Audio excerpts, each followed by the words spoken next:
Para efectos de, ¿no es cierto?, que quede la información respaldada en CIEDUC, empiezo ahora la grabación. Bienvenidas y bienvenidos a todos quienes se conectan de manera sincrónica. La clase del día de hoy tiene que ver con, básicamente, consolidar ciertos elementos de aspectos teóricos que vimos en la clase pasada relacionados con el enfoque comunitario. La idea es que podamos hacer un pequeño resumen respecto a aquello y luego podamos interactuar analizando, ¿no?, particularmente la red de APS y la red de salud mental en torno a los elementos relacionados con el enfoque comunitario. Posterior a esto, y a partir de los próximos martes en adelante, vamos a ir indagando también en los modelos que son parte de este enfoque global, ¿no?, y ecléctico. Hablo del modelo de redes, hablo del modelo del enfoque de educación popular, ¿no es cierto?, el modelo de fortalecimiento comunitario, vamos a pasar también elementos relacionados con el modelo de base de rehabilitación con base comunitaria, y cómo estos se articulan con este meta enfoque, ¿no?, que estamos pasando y que estamos analizando acá. La idea de hoy día es que podamos visualizar y podamos más o menos tener una comprensión clara respecto de cómo se articulan estos principios que vimos en la clase pasada y eh, cómo se hacen carne y cómo se materializan entonces, ¿no es cierto?, en los sistemas de salud, particularmente en Chile y en la actualidad. Y para eso vamos a analizar de forma un poco más específica cómo se articulan los modelos de atención comunitaria de salud mental, ¿ya? Por tanto, la idea es que podamos ir viendo y visualizando qué es lo que vimos la semana pasada. Así que les voy a pedir la palabra a ustedes, chiquillos, respecto de estos tres principios que tienen que ver con la triple articulación, que son los principios base en donde se posiciona y donde se estructura, ¿no es cierto?, toda la episteme relacionada con el enfoque comunitario. En este sentido, respecto a lo teórico práctico, ¿qué podemos visualizar ahí? ¿Qué es lo que eventualmente vamos analizando en este ámbito? ¿Alguien quiere tomar la palabra? La idea es que sea breve.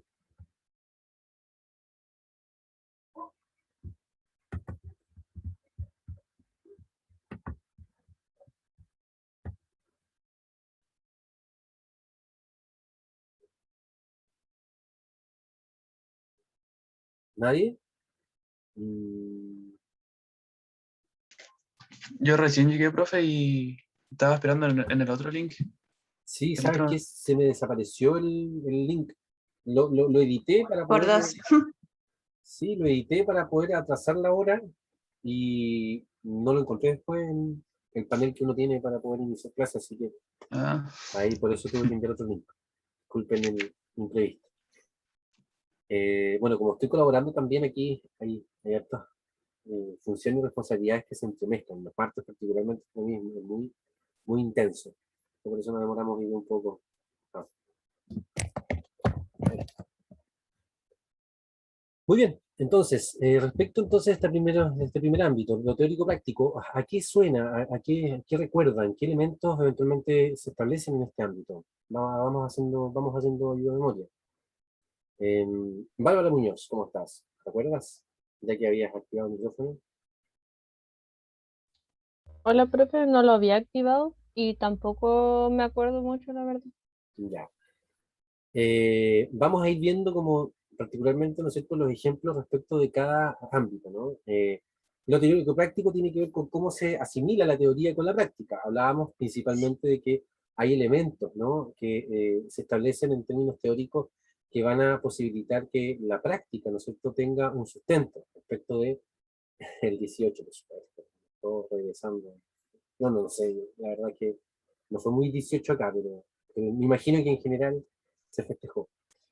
Eh, Cómo la teoría refleja, ¿no es cierto?, sus principios en la práctica. Y hay un elemento sustantivo que tiene que ver básicamente con cómo entendemos los modelos, ¿no? Y hablábamos la semana pasada que un modelo se integra básicamente como la materialización de una guía de campo, en lo que tradicionalmente entendemos. Sin embargo, para el enfoque comunitario, el modelo no va a ser una guía, no va a ser una receta, sino van a ser directrices que se van a posicionar de manera distintiva y de manera diversa en los distintos territorios en relación al análisis que se establezca respecto de las necesidades que esa población requiere.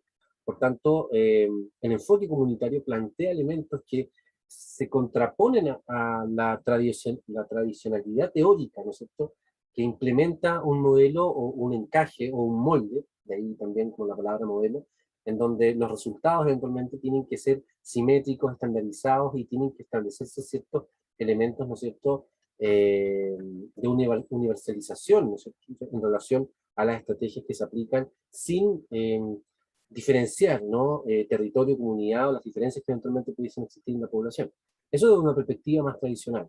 Desde una perspectiva más contemporánea y desde una epistemología crítica en la que se basa también en el enfoque comunitario, se establece que los modelos principalmente van a servir como orientaciones que permitan establecer estrategias que sirvan a la población en el territorio y en la temporalidad o en el continuo de tiempo donde se realizó, estableciendo esta praxis o esta forma de sistematizar el conocimiento, ¿no?, y los resultados como una experiencia única, ¿no?, que en la medida que se siga sistematizando puede servir para poder establecer otro principio y otros principios u otras estrategias que pudiesen apoyar, ¿no es cierto?, la intervención y la resolución de problemáticas a nivel de salud en las distintas poblaciones. Por ejemplo, cuando tenemos sistematizaciones dadas desde estos enfoques y tomando también elementos de los distintos modelos que nos integran, vamos a poder desarrollar prácticas, ¿no?, que van a ser situadas y que van a estar establecidas en el contexto particular. ¿Vale? ¿Se entiende? Dedito para arriba, dedito para abajo. ¿Se entiende, no? Entonces lo que tenemos que quedar respecto como del enfoque, ¿no?, respecto de lo teórico y lo práctico, debemos quedarnos básicamente que cuando hablamos del enfoque comunitario, todo es relativo, ¿no? Y los modelos nos sirven para poder establecer principios que sean coherentes con las necesidades que vamos a percibir. Eso lo vamos a ver ya a partir del próximo martes, donde vamos a empezar con, con educación popular. El enfoque de educación popular de Paulo Freire, y cómo se articuló, ¿no?, toda esta revolución, ¿no?, respecto de el aprendizaje, del fortalecimiento comunitario y la emancipación. Vamos a ver ejemplos relacionados con esto. Sobre el análisis particularmente de la red de APS. Sobre lo institucional y comunitario, ¿quién quiere poder hacer un resumen en concreto sobre qué habla este ítem o esta forma de articulación?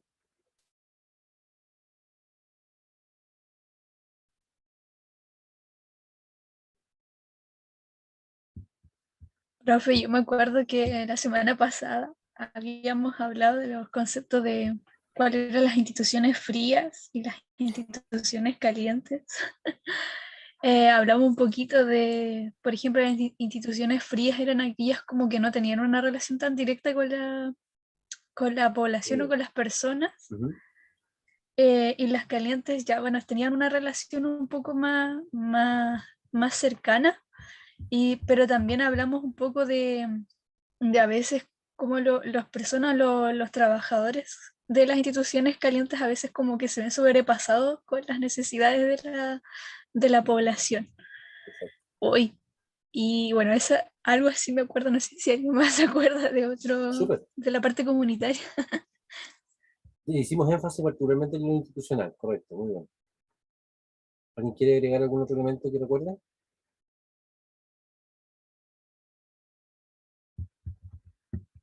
Muy bien, bueno, sobre lo institucional y comunitario, como bien define Paula, ¿no es cierto?, establecimos la relación sobre instituciones frías calientes, una que tenía que ver con un largo trabajo relacionado con el ámbito burocrático, donde no existía una relación directa con los usuarios, con las personas que tienen distintas necesidades, y las instituciones, ¿no es cierto?, calientes, donde representa la primera línea, ¿no?, de atención sobre servicios básicos, dispositivos de salud, establecimientos educativos, donde las necesidades se hacen palpables y en donde no necesariamente los recursos, ¿no es cierto?, están destinados para poder solucionar y poder establecer, ¿no es cierto?, prácticas que sean eficientes y eficaces para la resolución de necesidades de la población en los distintos ámbitos de las necesidades humanas que el territorio eventualmente tenga.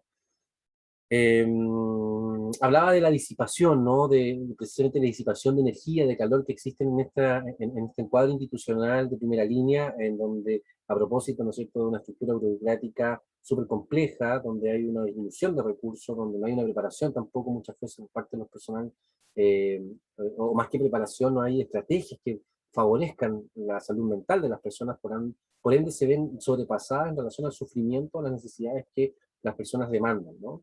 Hablamos, por ejemplo, de hospitales, de CESFAM, de establecimiento educativo, de dispositivos de municipalidad, dispositivos de acción social, donde las personas constantemente, ¿no es cierto?, están esgrimiendo sus necesidades y están también realizando trámites y yendo a espacios donde no necesariamente van a ser resueltas su problemática. Esta frustración, ¿no?, de carácter psicológica, está pasada a los funcionarios, quienes tampoco tienen una preparación, ¿no?, y tampoco tienen los incentivos necesarios para poder disipar esta energía, disipar esta, eh, esta energía, ¿no?, que eventualmente también va a afectar, ¿no?, la salud mental de las personas que trabajan en esas instituciones. Sobre lo comunitario, bueno, y sobre lo institucional también hablábamos sobre la estructura comunicacional, institucional jerárquica, ¿no es cierto?, de distintos niveles, con una hiperfocalización e hiperespecialización respecto a ciertas decisiones, en donde en definitiva se establece una forma burocrática de funcionar que también busca homologarse a la sociedad, ¿no? Un poco estableciendo también esta forma industrial, ¿no?, de organización de la vida, respecto a estructuras que eventualmente pasan por tomas de decisiones de unos pocos, pero donde se afecta a una gran mayoría, ¿no?, con una poca, nula o escasa participación en el inicio de la ciudadanía, lo que también favorece, ¿no? Históricamente en Chile no hubo participación, históricamente me refiero, ¿no es cierto?, al último tiempo, la articulación comunitaria e institucional estaba invisibilizada, ¿no?, a propósito eh, de las reformas y del nuevo orden político que sucedió en dictadura militar. Esto a principios de 2014 aproximadamente, y a propósito de la promulgación de la ley 20.500 sobre la participación de las organizaciones civiles, ¿no?, dentro de los espacios sociales, se establece principalmente la posibilidad de que la sociedad, nuevamente la sociedad civil organizada, pueda nuevamente participar, ¿no?, de las mesas, por ejemplo, que establecen y que establecen objetivos, que fijan presupuestos para la resolución de problemáticas sociales en el ámbito de salud, justicia, educación, etcétera, ¿no? Estos son los mencionados COSOC, ¿no?, los consejos de la sociedad civil. Esto fue recién de 2014 en adelante, ¿no? Y a partir de ese instante se empieza a generar nuevamente una articulación. ¿Y por qué digo nuevamente? Porque previo a la dictadura militar y golpe de Estado, Chile tenía una participación comunitaria bastante potente, ¿no?, en donde las personas, y eso también se estableció particularmente en una reforma de Fin Montalva por allá por los años 60, que también tiene y se condice mucho con la historia de la salud pública en Chile, que de alguna otra manera eh, toma el poder, ¿no?, de las instituciones, se fortalece la institucionalidad pública y el Estado con la participación ciudadana para la toma de decisiones y para también para la toma de decisiones en torno a eh, presupuesto, en torno a objetivos, en torno a necesidades planteadas, ¿no? Desde ahí también hay una reforma importante a nivel estructural dentro del país que se trunca, ¿no?, con la llegada del golpe militar y también con la desaparición de la participación social en la institucionalidad chilena, ¿no? Esto se retoma recién en 2014, nuevamente, y hoy día, si bien tenemos una participación ciudadana que está al alero de la organización civil, es decir, a través de fundaciones, ONG, corporaciones o agrupaciones, ¿no?, que estén a la base de la institución de la ley 20.500, las personas pueden participar en estos consejos, pueden esgrimir opinión, pero no tienen voz, o sea, no tienen voz vinculante y no tienen voto, ¿no? Pero eventualmente pueden estar ahí y existe una participación, a lo menos, ¿no es cierto?, presencial, ¿no? Un poco como el estudiante oyente. Puede ir a escuchar, pero no puede intervenir, no puede hacer los trabajos, no puede hacer nada más que no tenga, ¿no es cierto?, que no tenga un impacto dentro del sistema educativo. Lo mismo, digamos, con estos consejos de la sociedad civil. No tienen voz ni voto, y eso en definitiva también es un desafío a futuro respecto precisamente de la posibilidad de poder incidir en la política pública desde lo comunitario hacia lo institucional, ¿no? Eso también hoy día es una tarea que yo creo que es pendiente, y me imagino que dentro de esta conversación, a propósito del nuevo orden político que se está estableciendo, se debería regular o se debería debatir al menos, ¿no? Entonces es interesante cómo lo comunitario y lo institucional se vinculan, ¿no? Existe una dicotomía importante sobre las necesidades, sobre lo real y sobre el idealismo que existe en la institución. Eso lo vamos a visualizar también respecto de cómo, en definitiva, hoy día, a partir también de esta reforma, ¿no?, particularmente en los sistemas de salud, se busca un poco aminorar a propósito de estrategias, ¿no?, de trabajo en red, ¿no?, de estrategias de trabajo en la gestión de la red, que buscan precisamente poder establecer este trabajo interred y multidisciplinar, ¿no es cierto?, y también que sea atingente con la realidad de las personas que viven, ¿no es cierto?, nuestra territorio. Respecto del encuadre positivo y el encuadre negativo, ahí vamos, ¿no? ¿A qué se refería? ¿A qué nos referíamos con esto? ¿Quién recuerda? Nicolás, yo estoy preguntando, pero vamos a tratar de hacer ayudas de memoria. ¿Alguien quiere tomar la palabra? ¿Algo que se acuerde?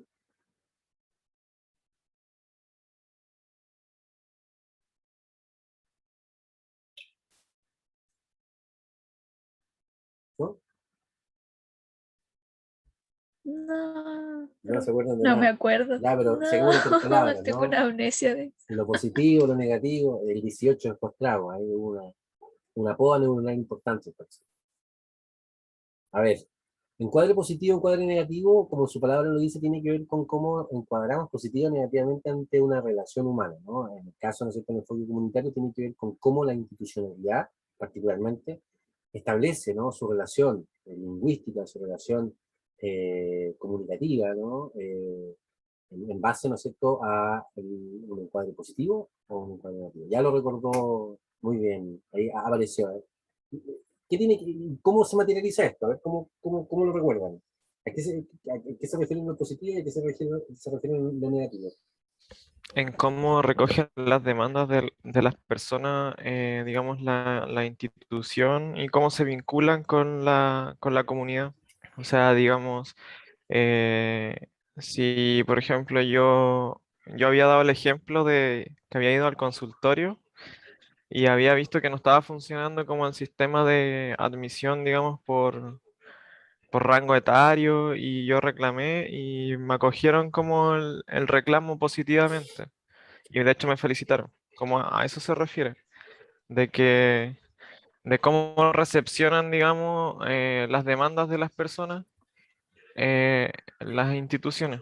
Y pueden ser negativas también, pues, o sea, puede ser Claro. que no me hagan ni caso y listo. Ya, a tu recuerdo, una Ahí pequeña quedó. precisión, Nicolás. Eso está más en No, la relación institucional comunitaria, ¿ya? El encuadre claro, positivo y negativo particularmente se da en la noción que tiene la institución o el dispositivo, ¿no es cierto?, de acción respecto a la forma en cómo visualiza las problemáticas o el enfoque que tengo respecto de las problemáticas o las capacidades, habilidades que existen en una población. Es decir, en un sistema de salud, por ejemplo, se establece, por ejemplo, distintas etiquetas diagnósticas respecto a la población. Para el Ministerio de Desarrollo Social, por ejemplo, las personas que se encuentran en situación de pobreza tienen una catalogación particular y se establecen distintas diversificaciones y clasificaciones que etiquetan de forma negativa porque se enfocan en la necesidad, se enfocan en lo que falta, se enfocan en el daño, se enfocan en lo que no es, se enfocan en aquello que eventualmente produce el malestar. ¿Sí? ¿Me fui? ¿Me escuchan? ¿Aló? claro, como restaurativo, por decirlo así, ¿o no? Claro. En cambio, el copio, Se Se escuchaba cortado. veía un poquito así. Sí. Pero se enfocan entonces como, por decirlo así, en lo restaurativo. ¿a qué te refieres con lo restaurativo? Ah, se cortó, se escucha corto.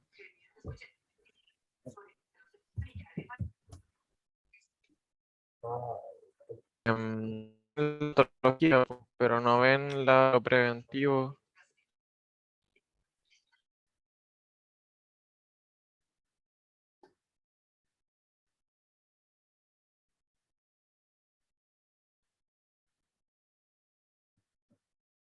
No de la prevención o de una Volví. forma más integral, por decirlo de alguna forma. Claro, algo lo escuché.